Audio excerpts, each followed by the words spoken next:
Dunia pada hari ini menyaksikan krisis kewangan yang kritikal di kalangan masyarakat. Ianya dapat dilihat daripada banyaknya masalah kemiskinan yang menimpa umat manusia di serata dunia. Dalam dokumentari ini, kita akan mengupas mekanisme pengagihan semula kekayaan yang digariskan di dalam sistem ekonomi Islam dan bagaimana ianya berkitar demi memastikan seluruh umat manusia mampu mengecapi kehidupan yang optimum dan menjamin keperluan hidup yang dibutuhkan sehari-hari. Dalam Islam, Allah Subhanahu Wa Taala yang Maha Kaya adalah pemilik mutlak terhadap segala ciptaannya. Dalam surah Taha ayat ke-6, Allah Subhanahu Wa Taala berfirman yang maksudnya, Dialah jua yang memiliki segala yang ada di langit dan yang ada di bumi, serta yang ada di antara keduanya, dan juga yang ada di bawah tanah di perut bumi. Jelaslah bahawa hakikatnya segala apa yang disediakan olehnya di muka bumi ini kesemuanya adalah milik Allah yang Maha memiliki. Umat manusia yang diciptakan di muka bumi pula dijadikan Allah sebagai hamba untuk beribadah kepadanya. Diamanahkan suatu tugas yang amat penting seperti yang dijelaskan di dalam surah Al-Hadid ayat ke-7 yang maksudnya, berimanlah kamu kepada Allah dan Rasulnya dan belanjakanlah pada jalan kebaikan sebahagian dari harta benda pemberian Allah yang dijadikannya kamu menguasainya sebagai wakil di muka bumi.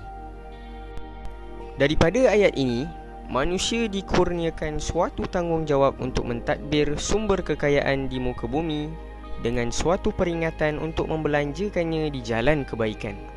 Bahkan di surah yang lain terdapat suatu perintah daripada Allah berkenaan larangan mengumpul kekayaan untuk kepentingan peribadi semata-mata.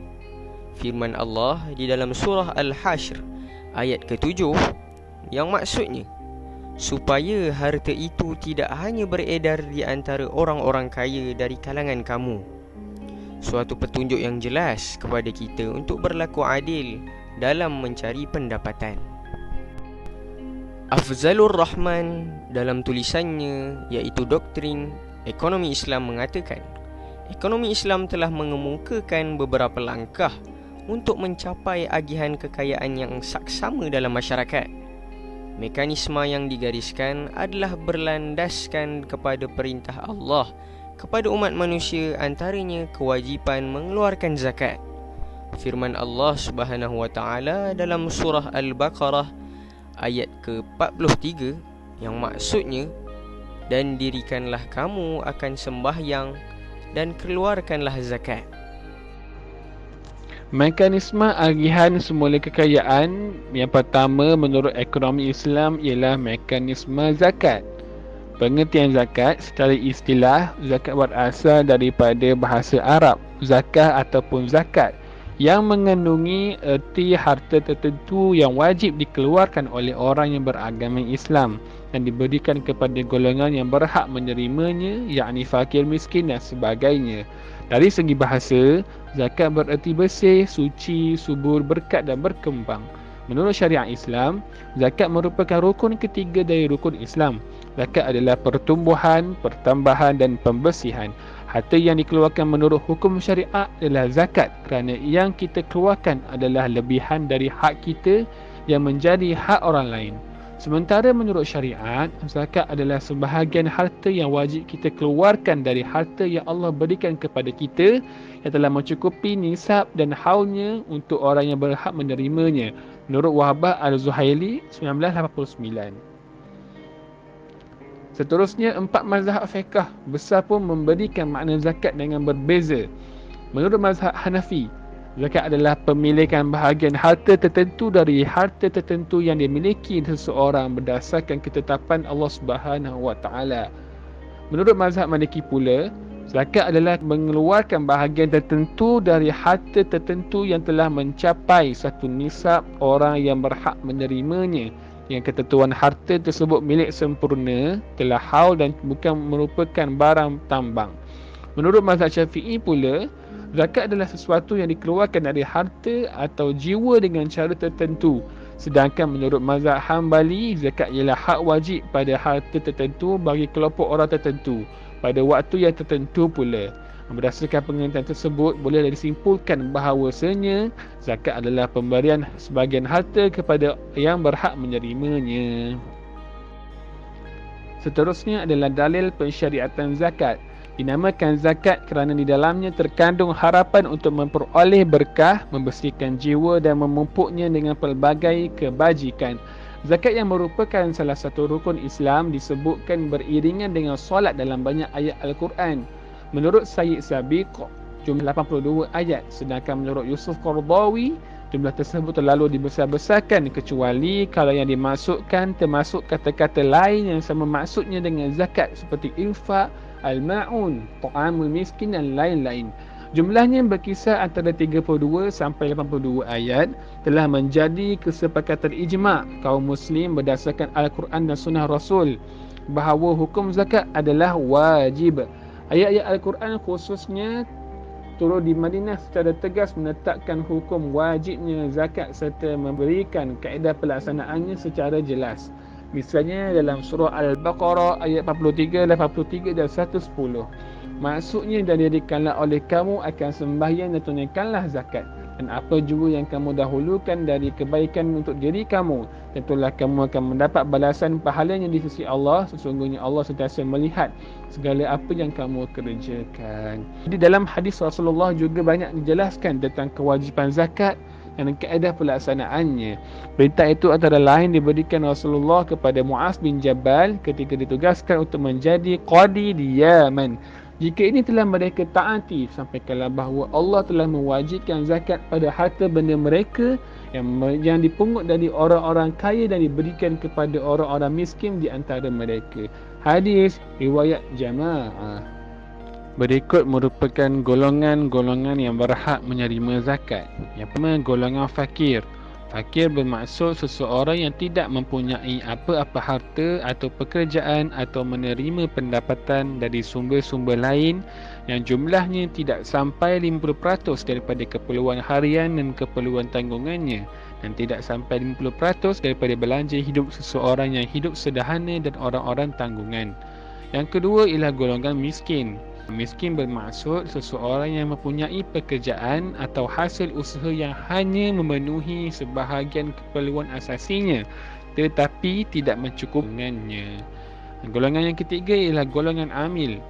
Amil bermaksud mereka yang terlibat secara langsung dengan institusi zakat, sama ada individu atau organisasi, bagi mengurus dan mentadbir hal ehwal zakat, termasuk pemungutan, agihan, urusan kewangan dan sebagainya. Golongan yang keempat dia golongan mu'allaf.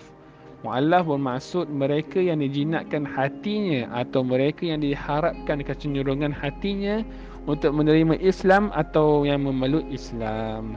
Golongan yang kelima ialah golongan al-gharimin. Golongan ini bermaksud golongan yang berhutang untuk memenuhi keperluan asas bagi kemaslahatan diri, keluarga, tanggungannya atau masyarakat yang memerlukan penyelesaian segera dan dibenarkan oleh hukum syarak. Yang keenam ialah golongan fi sabilillah. Golongan ini bermaksud mana-mana orang atau pihak yang melibatkan diri dalam suatu aktiviti atau aktiviti menegak, mempertahankan dan mendakwahkan agama Islam serta kebajikannya. Dan golongan yang terakhir, golongan yang ketujuh, iaitu golongan Ibnu Sabil. Ibnu Sabil bermaksud mana-mana orang dalam perjalanan bagi masuk-masuk yang diluluskan oleh syarak dari mana negeri atau dari mana negara yang memerlukan bantuan. Jenis-jenis zakat. Zakat sebenarnya ada banyak jenis dan kategorinya, sehingga kan ada segelintir dari masyarakat kita yang keliru terkait jumlah jenis zakat. Namun, jika dilihat secara umumnya, pada dasarnya zakat terbahagi kepada dua jenis, iaitu yang pertama, zakat fitrah dan zakat mal, zakat harta. Zakat fitrah.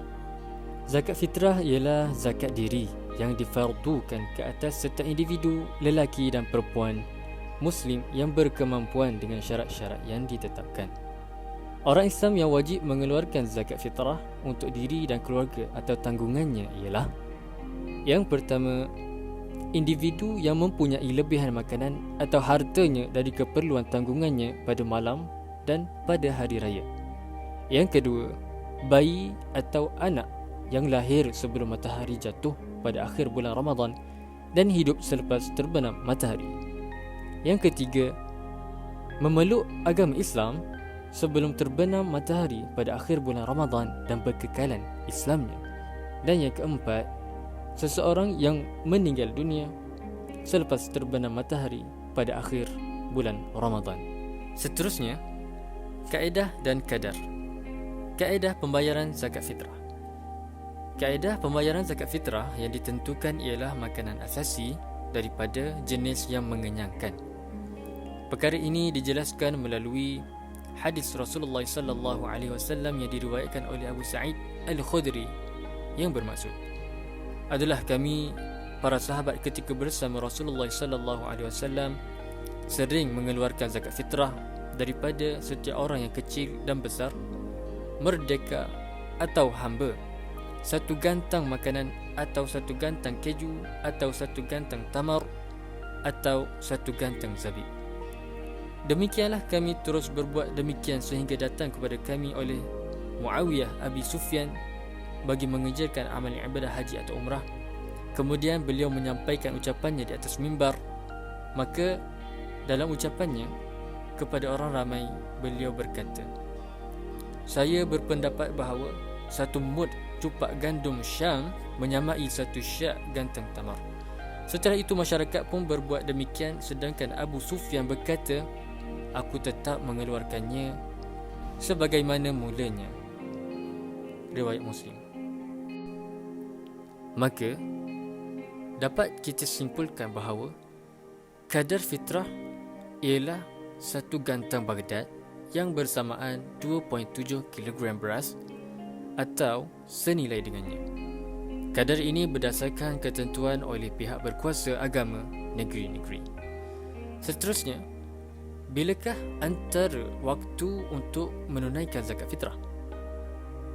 Maka, waktu menunaikan zakat fitrah terbahagi kepada 5. Yang pertama, waktu wajib, iaitu apabila terbenam matahari pada akhir 30 Ramadan sehingga terbit matahari esoknya. Yang kedua, waktu paling afdal, iaitu sebelum solat sunat Aidilfitri. Yang ketiga, waktu sunat, iaitu sepanjang bulan Ramadan. Yang keempat, waktu makruh, iaitu selepas solat sunat Aidilfitri sehingga terbenam matahari pada 1 Syawal. Dan yang terakhir, yang kelima, iaitu waktu haram, iaitu selepas terbenam matahari pada 1 Syawal, hukumnya berdosa tetapi wajib ditunaikan segera zakat fitrah. Dan pada waktu itu ia dikira qada. Sekiranya masih dilengahkan, maka akan bertambahlah dosanya. Zakat mal, zakat harta. Zakat mal atau zakat harta adalah zakat yang harus dibayar untuk menyucikan harta kita. Zakat mal hanya dibebankan kepada orang yang telah mampu serta mencapai nisab yang telah ditentukan dan waktu kepemilikannya telah sampai kepada haul, iaitu 1 tahun. Zakat mal terbahagi menjadi beberapa jenis. Di antaranya, yang pertama, 2 jenis logam, iaitu emas dan perak yang bukan untuk perhiasan. Yang kedua, zakat zira'ah, iaitu hasil bumi. Yang ketiga, zakat ma'adin, iaitu barang galian. Yang keempat, zakat rikaz, iaitu barang temuan. Dan yang kelima, zakat binatang ternakan. Kaedah pengagihan zakat. Kaedah pengagihan zakat ada 2 cara, iaitu melalui Baitul Mal atau institusi agama di setiap wilayah. Contohnya seperti Pusat Pungutan Zakat Majlis Agama Islam Wilayah Persekutuan. Dan cara yang kedua ialah melalui persendirian. Jika agihan tersebut melalui persendirian, ianya perlulah mengikut panduan seperti berikut. Yang pertama, mestilah memastikan penerima dari kalangan asnaf yang layak dan termasuk dalam tafsiran asnaf sama ada dari pemahaman klasik ataupun semasa. Yang kedua, merujuk dan memaklumkan terlebih dahulu kepada amil yang dilantik atau pihak berkuasa zakat negeri sebelum membuat agihan sendiri. Bentuk-bentuk agihan zakat. Selain dari pengkelasan kepada 7 golongan asnaf zakat, para penerima agihan zakat juga boleh diklasifikasikan kepada golongan penerima zakat produktif dan tidak produktif. Para penerima agihan yang mampu berusaha dikategorikan sebagai produktif, manakala mereka yang tidak upaya disebabkan lanjut usia, masalah kesihatan, kecacatan dan sebagainya dikategorikan sebagai golongan tidak produktif. Bantuan yang diberikan kepada mereka bergantung kepada keperluan berdasarkan penelitian yang dilakukan oleh agensi zakat terbabit terhadap keperluan asnaf dari masa ke semasa. Terdapat pelbagai jenis bantuan yang diberikan oleh pusat-pusat zakat di Malaysia kepada para penerima agihan zakat. Secara umumnya, jenis-jenis bantuan zakat boleh dibahagikan kepada 6 kategori utama yang mana dilihat dari pelbagai aspek sosioekonomi masyarakat. Antaranya yang pertama, bantuan penggunaan semasa, iaitu untuk makanan dan sara hidup. Yang kedua, bantuan perubatan. Yang ketiga, bantuan pendidikan. Yang keempat, bantuan keusahawanan. Yang kelima, bantuan keagamaan. Dan yang keenam, bantuan kecemasan. Harta pusaka atau mirath dari segi maknanya terbahagi kepada 2. Pertamanya, makna dari segi bahasa, iaitu berasal dari kata waratha yarithu irthan atau mirathan. Lafaz jamaknya ialah mawar. Dari segi bahasa, ia membawa maksud iaitu al-baqa yang bermakna kekal atau kekal setelah fana segala sesuatu. Ia juga membawa maksud al-intiqal yang bermakna berpindah, sama ada berpindah secara konkret seperti mewarisi harta seseorang ataupun perpindahan secara abstrak seperti mewarisi perangai seseorang. Manakala makna mirath dari segi istilah ialah pengganti orang yang telah meninggal dalam menerima hartanya atas sebab-sebab yang tertentu yang mewajibkannya. Atau ia juga boleh dikenali sebagai sesuatu yang diwariskan. Penggunaan kata lain yang menunjukkan pada mirath ialah fariḍah atau faraid. Ia dalam bentuk jamak. Pensyariatan harta pusaka adalah bersumberkan daripada dalil Al-Quran, As-Sunnah dan juga Al-Ijma'. Antara dalil-dalilnya daripada Al-Quran adalah daripada surah An-Nisa ayat 11. Maksudnya, Allah perintahkan kamu mengenai pembahagian harta pusaka untuk anak-anak kamu, iaitu bahagian seorang anak lelaki menyamai bahagian 2 orang anak perempuan. Tetapi jika anak-anak perempuan itu lebih dari 2, maka bahagian mereka ialah 2/3 dari harta yang ditinggalkan oleh si mati. Dan jika anak perempuan itu seorang sahaja, maka bahagiannya ialah 1/2, yakni separuh harta itu. Dan bagi ibu bapa, yakni si mati, tiap-tiap seorang dari keduanya 1/6 dari harta yang ditinggalkan oleh si mati, jika si mati itu mempunyai anak. Tetapi jika si mati tidak mempunyai anak, sedang yang mewarisinya hanyalah kedua ibu bapanya, maka bahagian ibunya ialah 1/3. Kalau pula si mati itu mempunyai beberapa orang saudara, yakni adik-beradik, maka bahagian ibunya ialah 1/6. Pembahagian itu ialah sesudah diselesaikan wasiat yang telah diwasiatkan oleh si mati, dan sesudah dibayarkan hutangnya. Ibu bapa kamu dan anak-anak kamu tidak mengetahui siapa di antaranya yang lebih dekat serta banyak manfaatnya kepada kamu. Pembahagian harta pusaka dan penentuan bahagian masing-masing seperti yang diterangkan itu ialah ketetapan daripada Allah. Sesungguhnya Allah adalah Maha mengetahui lagi Maha bijaksana.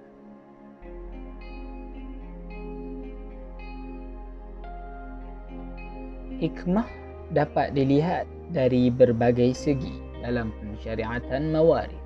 akan ditemukan berbagai-bagai hikmah sesuai dengan sudut pandang yang digunakan.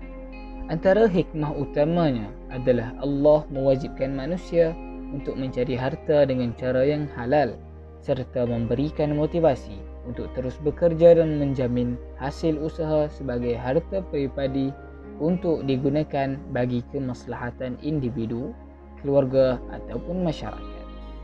Harta pusaka juga memberikan motivasi agar manusia terus berusaha mencari keperluan hidup yang melebihi dari keperluan diri kerana memikirkan akan kelangsungan hidup keturunannya. Di samping itu, ia dapat menghindari perselisihan dan pertumpahan darah di antara ahli waris dalam pembahagian harta warisan. Seperti yang telah dibincangkan di awal perbahasan mengenai pengertian harta pusaka, kita dapat fahami bahawa mirath merupakan perpindahan hak milik segala harta orang yang telah meninggal dunia kepada kaum kerabatnya yang masih hidup dengan syarat yang tertentu. Justru dapat disimpulkan bahawa orang yang telah meninggalkan dunia tidak lagi berkuasa untuk menguruskan hartanya. Manakala hak dan tanggungjawab dalam menguruskan harta tersebut jatuh kepada kaum kerabatnya mengikut aturan yang telah ditetapkan oleh syarak. Golongan yang bakal menerima pembahagian harta pusaka adalah ashabul furud, al-asabah, dhawil arham dan juga baitul mal. Antara hikmah lain menerusi pensyariatan pembahagian harta pusaka jika dilihat dari sudut pandang ekonomi ialah akan terjadinya proses agihan semula kekayaan atau harta kepada mereka yang memerlukan, dan mereka yang memerlukan dalam perbahasan harta pusaka ini adalah kaum kerabat si mati. Justru Islam sangat menitik beratkan kebajikan kaum kerabat dan mereka tidak dibiarkan begitu sahaja tanpa sebarang bantuan dan pertolongan. Seterusnya, kekayaan yang tidak dapat diagihkan kepada kerabat dan golongan yang berhak menerima harta pusaka ini akan diserahkan kepada Baitul Mal untuk kemaslahatan umum. Selain itu, mekanisme yang ada di dalam ekonomi Islam ialah wakaf. Secara bahasa, wakaf berasal daripada kalimah Arab iaitu waqafun yang bermaksud radiyah yang dikembalikan, at-tahbis yang tertahan, at-tasbil yang tertawan dan al-man'u yang mencegah. Secara istilah, para ulama mendefinisikan wakaf kepada beberapa pengertian. Khatib Asy-Syirbini berpendapat bahawa wakaf ialah penahanan harta yang memungkinkan untuk dimanfaatkan selama kekalnya zat benda tersebut. Ahmad Azhar Bashir berpendapat bahawa yang dimaksud dengan wakaf ialah menahan harta yang dapat diambil manfaatnya yang tidak musnah seketika dan untuk penggunaan yang dibolehkan serta dimaksudkan untuk mendapat redha Allah. Idris Ahmad pula berpendapat wakaf ialah menahan harta yang mungkin dapat diambil manfaatnya, kekal zatnya dan menyerahkan ke tempat-tempat yang telah ditentukan syarak. Berdasarkan definisi yang dijelaskan oleh para ilmuwan, dapat difahami bahawa yang dimaksud dengan wakaf ialah menahan sesuatu benda yang kekal zatnya dan memungkinkan untuk diambil manfaatnya serta diberikan di jalan kebaikan. Terdapat 4 rukun wakaf yang menjadi asas kepada pelaksanaan wakaf itu sendiri. Yang pertama, al-waqif, iaitu pihak yang mewakafkan harta sama ada individu ataupun organisasi. Yang kedua, al-mauquf, iaitu harta yang diwakafkan sama ada harta alih atau harta yang tidak mudah alih. Yang ketiga, al-mauquf alaih, iaitu pihak yang diwakafkan kepadanya harta atau pihak yang menerima manfaat wakaf tersebut. Yang terakhir, sirah, iaitu lafaz yang digunakan oleh pewakaf bagi mewakafkan harta tersebut. Apabila lengkap kesemua rukun tersebut beserta syarat-syaratnya, maka wakaf tersebut sah dan diperakukan oleh syarak. Ibadah wakaf ini telah diamalkan oleh Rasulullah sallallahu alaihi wasallam dan para sahabat sejak sekian lama setelah ia disyariatkan.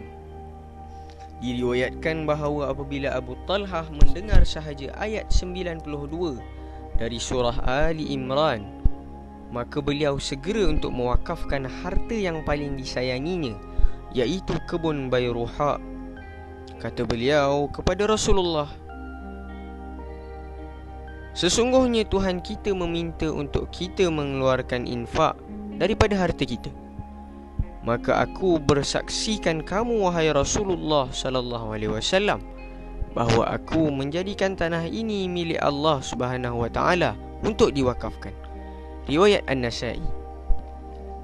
Dalam sirah Nabi diriwayatkan bahawa Sayyidina Uthman ibn Affan radhiyallahu anhu mewakafkan telaga yang dipanggil dengan nama Bi'r Ar-Ru'umah untuk kegunaan umat Islam pada ketika itu.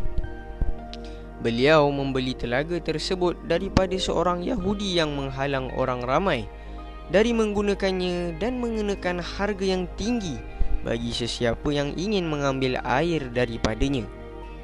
Kebijaksanaan Sayyidina Uthman merupakan suatu amalan yang memberi manfaat besar kepada umat Islam. Bahkan Imam Al-Qurtubi dalam tafsirnya menyebut bahawa sebab turun surah Al-Fajr ayat ke-27 hingga 30 adalah selepas berlakunya peristiwa ini. Melihat kepada kepentingan mekanisme ini dalam ekonomi negara kita, Yang amat berhormat Tan Sri Datuk Haji Muhyiddin bin Haji Muhammad Yassin, Perdana Menteri Malaysia ke-8, menggalakkan penjawat awam untuk berwakaf, khususnya secara berkala melalui potongan gaji. Melalui galakan beliau ini, ianya mampu meletakkan Malaysia di barisan hadapan dalam memacu negara untuk membangunkan peranan institusi wakaf ke peringkat global. Seterusnya ialah sedekah.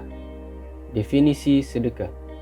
Sedekah berasal dari bahasa Arab, iaitu sedekah, yang bererti suatu pemberian yang diberikan oleh seorang Muslim kepada orang lain secara spontan dan sukarela, tanpa dibatasi oleh waktu serta jumlah tertentu.